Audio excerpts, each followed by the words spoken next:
Hello everyone, कैसे हो आप सभी। आई होप आप सभी अच्छे होंगे। आज की ये क्लास रहेगी हमारी नेशनल जीके की, जिसमें हम करने वाले हैं एमसीक्यू प्रैक्टिस।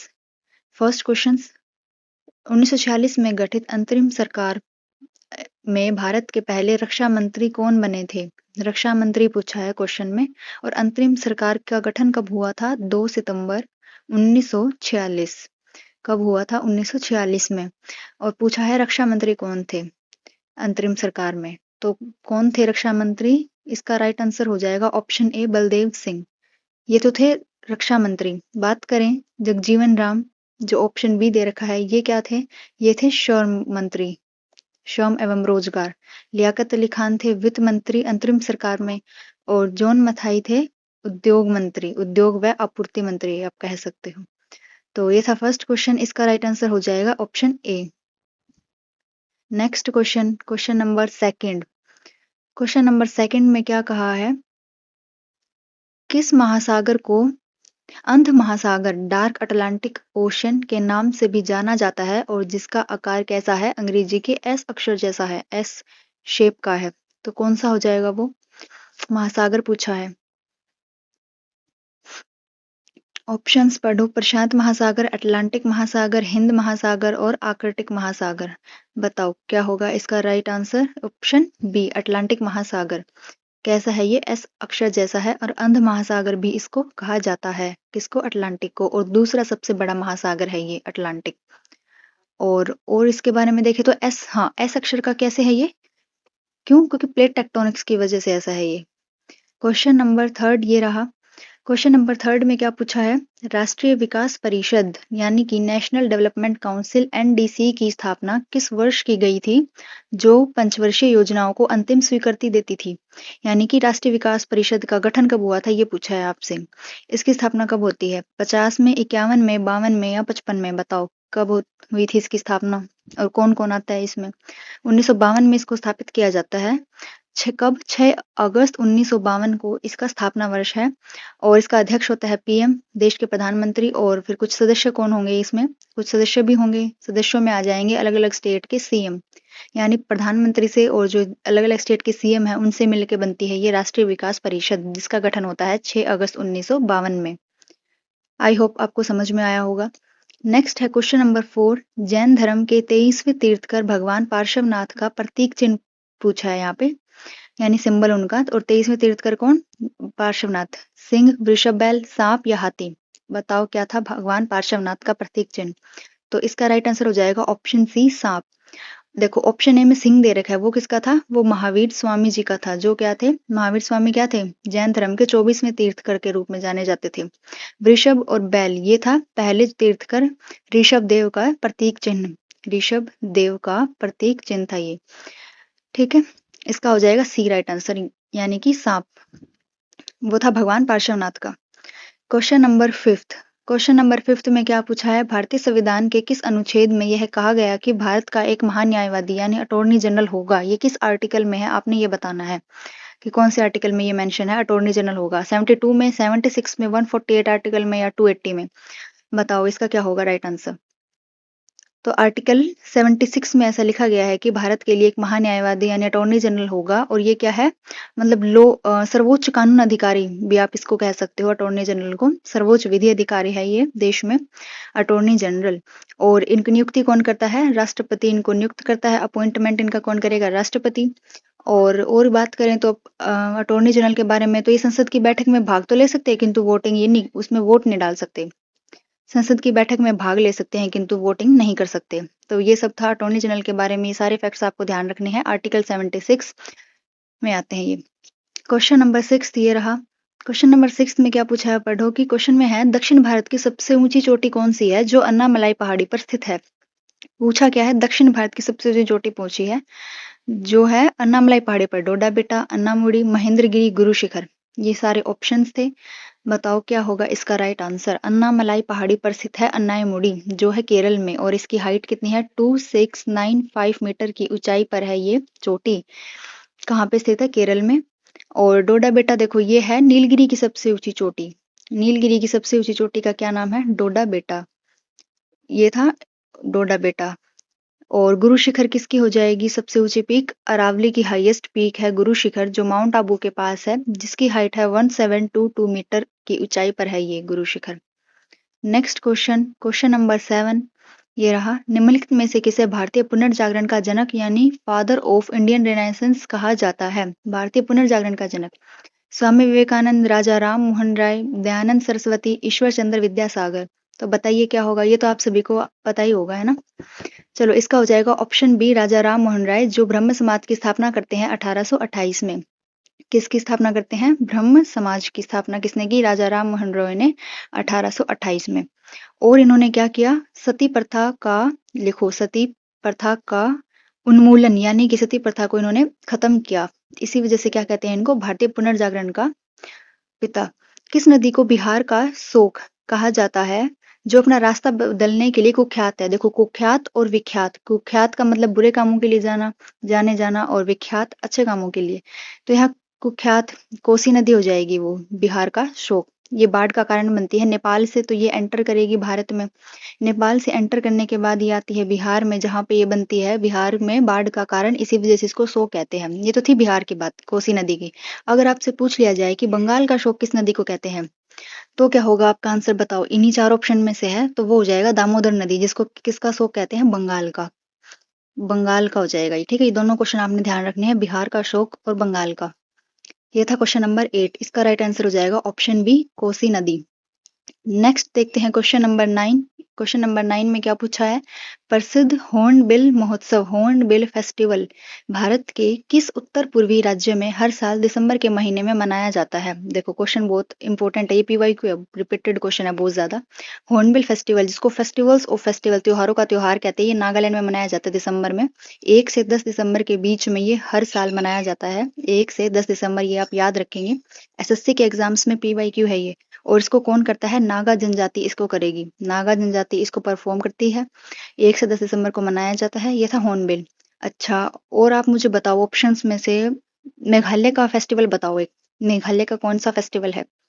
मेघालय का है 100 ड्रम फेस्टिवल वांगला। और मिजोरम का कौन सा हो जाएगा? मिजोरम का कोई एक बताओ। चेराव, चेराव हम कह सकते हैं, जो जिसको बांस नृत्य भी कहते हैं, क्योंकि बैम्बू स्टिक्स का इसमें यूज किया जाता है। क्वेश्चन नंबर 10 आपकी स्क्रीन पे ये रहा। रक्त का थक्का, ब्लड क्लोटिंग जमाने में कौन सा विटामिन मुख्य रूप से सहायक होता है ब्लड क्लोटिंग के लिए? ये तो हम छोटे क्लासेस से पढ़ते आ रहे हैं। इसका तो ऑप्शन डी रहेगा, विटामिन के। इजी था ये क्वेश्चन, है ना। इसी में देखो, विटामिन के एक प्रोटीन होता है जिसका नाम होता है प्रोथ्रोम्बिन, जिसको कहते हैं प्रोथ्रोम्बिन प्रोटीन। और इसका सिंथेसिस कौन करता है, संश्लेषण कौन करता है? लीवर। लीवर बनाता है प्रोथ्रोम्बिन, जो क्या करता है? रक्त का थक्का जमाने में सहायक होता है। ये भी आप याद रखेंगे, प्रोटीन का नाम है प्रोथ्रोम्बिन। और जो सी और बी है, विटामिन बी और सी, ये क्या है? वाटर सोल्यूबल विटामिन है, यानी जल में घुलनशील है ये विटामिन। और अगर आपसे पूछ लिया जाए वसा में घुलनशील, तो वो है ए डी ई के। इनको हम कहेंगे फैट सोल्यूबल या फिर वसा में घुलनशील vitamin. Question number 11। Question number 11 में क्या पूछा है? प्रार्थना समाज की स्थापना 1867 में मुंबई में किसके द्वारा की गई थी? देखो, क्वेश्चन में ही कितनी सारी चीज बता दी गई है। प्रार्थना समाज की स्थापना 1867 में कहाँ हुई? मुंबई में। ऑप्शंस देखो, आत्माराम पांडुरंग, राजा राम मोहन रॉय। तो ऑप्शन ए ही हो जाएगा। देखो, सबसे पहला ही ऑप्शन सही है। और इसमें प्रार्थना समाज से रिलेटेड हम 3 व्यक्तियों के नाम पढ़ते हैं। कौन कौन से 3 व्यक्तियों के नाम? एक तो आत्माराम पांडुरंग का नाम हो गया, दूसरा किसका? केशव चंद्र सेन का, और तीसरा नाम है गोविंद राणा डे का। अब आत्माराम पांडुरंग स्थापना तो करते हैं, पर किसकी प्रेरणा से? उन 2 व्यक्तियों की प्रेरणा से, केशव चंद्र सेन और गोविंद राणा डे की। राम मोहन रॉय, राजा राम मोहन रॉय 1828 में ब्रह्म समाज की स्थापना करते हैं। ऊपर हम ये देख चुके। नेक्स्ट क्वेश्चन पे आ जाओ। क्वेश्चन नंबर 12 पढ़ो। क्वेश्चन नंबर 12 में क्या है कि संविधान में संवृत्ति सूची, कंकरेंट लिस्ट, हमने कौन से देश से अडॉप्ट की है, वो बताना है आपको। संवृत्ति सूची, संवृत्ति सूची क्या होती है? चलो बताओ। संवृत्ति सूची में क्या होता है? संवृत्ति सूची में कानून दोनों बना सकती है, सेंटर और स्टेट। लेकिन सेंटर और स्टेट के बीच में विवाद हो जाए तो सेंटर द्वारा बनाया गया कानून ही मान्य होगा, और ये ली गई है ऑस्ट्रेलिया से। और आयरलैंड से क्या लिया गया है बताओ? आयरलैंड से लिए गए हैं नीति निर्देशक तत्व, यानी कि हमारे DPSP, directive principles of state policy, जो आर्टिकल 36 से 51 के बीच आते हैं। ये था आयरलैंड से लिए गए। और कनाडा से क्या लिया गया है? कनाडा से लिया गया है जो बची हुई शक्तियां हैं सारी किसके पास है? सेंटर के पास है, यानी अवशिष्ट शक्तियां केंद्र के पास। और अमेरिका से क्या लिया गया है? हमारे फंडामेंटल राइट, मौलिक अधिकार, क्वेश्चन नंबर 13 में क्या कहा गया है? कुचिपुड़ी भारत के किस राज्य का प्रसिद्ध शास्त्रीय नृत्य है? क्लासिकल डांस आ गया स्टैटिक जीके का क्वेश्चन। आंध्र प्रदेश का है, तमिलनाडु का कौन सा है? भरतनाट्यम, केरल का कथकली, कर्नाटक का कोई शास्त्रीय नृत्य नहीं है, और कर्नाटक का एक लोक नृत्य फेमस है, वो है यक्ष गान। क्या है? यक्ष गान कर्नाटक का लोक नृत्य है। नेक्स्ट क्वेश्चन नंबर 14, इक्वेटर भूमध्य रेखा को 2 बार काटने वाली विश्व की एकमात्र नदी कौन सी है?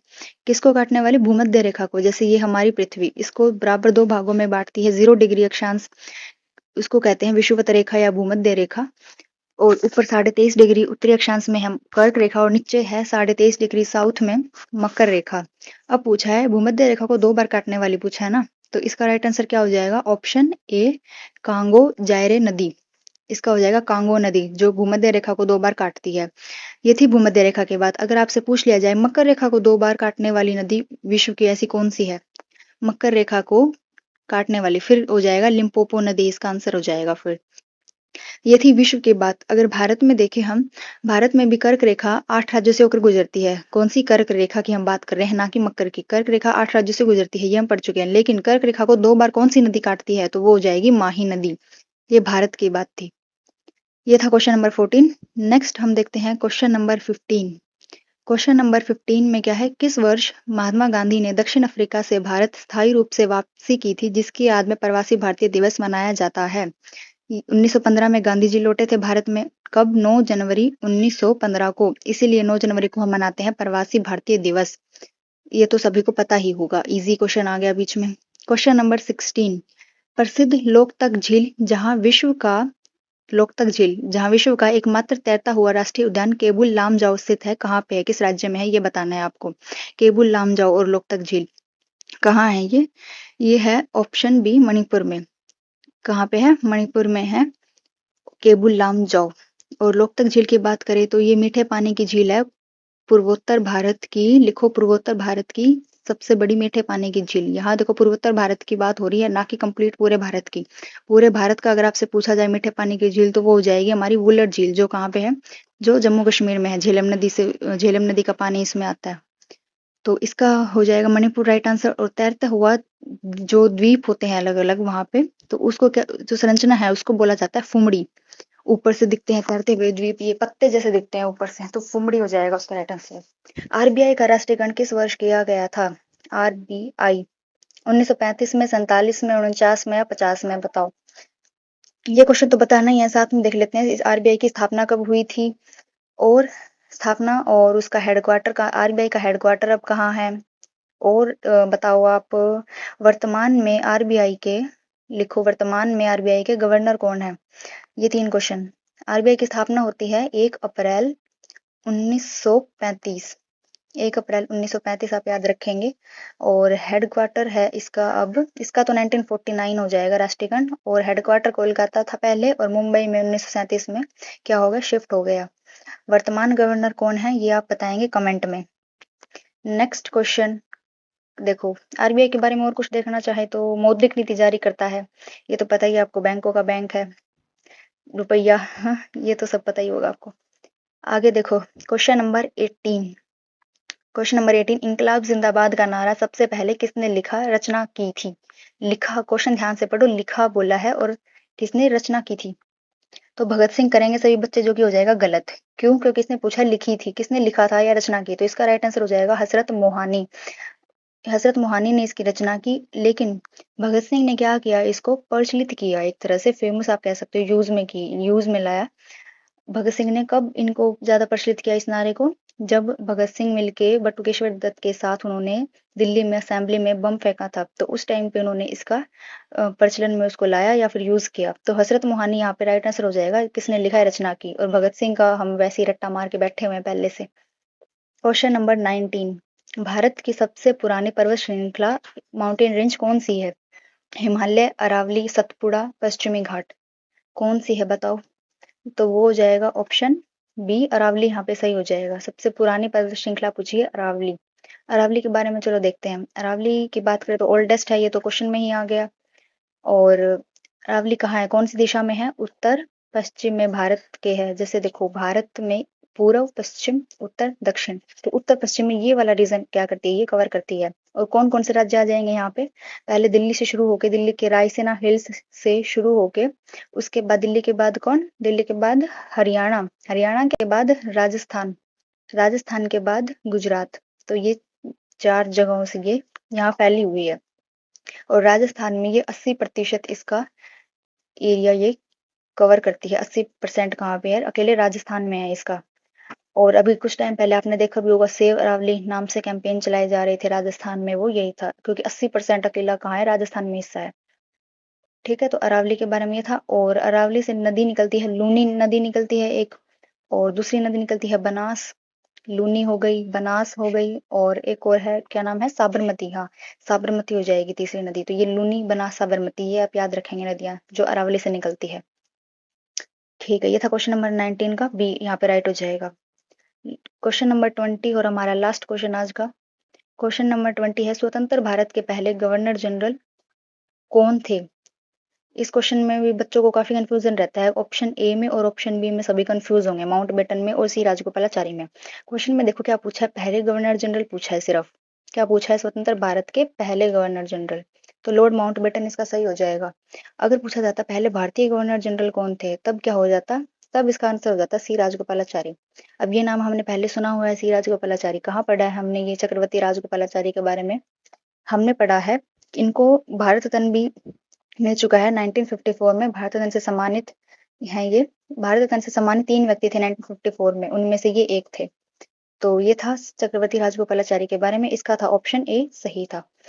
ये थे हमारे 20 क्वेश्चंस। कैसी लगी आपको आज की क्लास, कमेंट में जरूर बताना। और अगर आपको क्लास अच्छी लगी हो तो लाइक, शेयर, सब्सक्राइब जरूर करना। और नेक्स्ट आपको किस टॉपिक पे क्लास चाहिए, किस सब्जेक्ट से रिलेटेड, तो वो भी आप बता सकते हैं।